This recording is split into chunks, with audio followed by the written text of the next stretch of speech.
Okay, here we have the cab of a Hitachi ex60-5. This is a 1999 model. It's a Landy.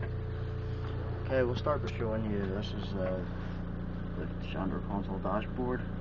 We have here the auto idler, economy mode, 2-speed tracking, buzzer silencer, lights and wiper, hour clock, fuel gauge, temperature gauge, warning lights for battery, oil pressure, glow plugs, water temperature and airflow in the airbox. Here we have the throttle and the key. The throttle just works by simple turn the rev, basically. As you see, there's the revs. In a couple of seconds the auto idler will cut in and she'll go back to take over. On the right here we have the right joystick. This controls your boom up and down.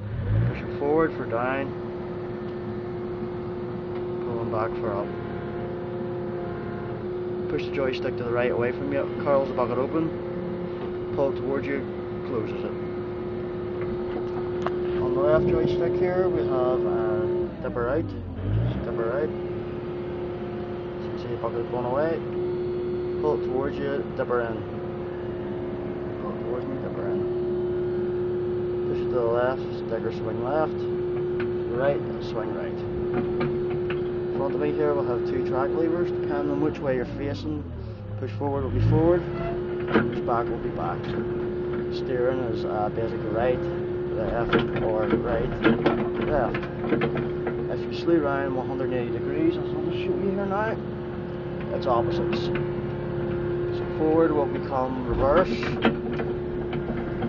you want to turn to the left, you hold the left lever back and push the right one forward, as it's opposites. Because there are sprockets out of the rear of the machine. That's basically it.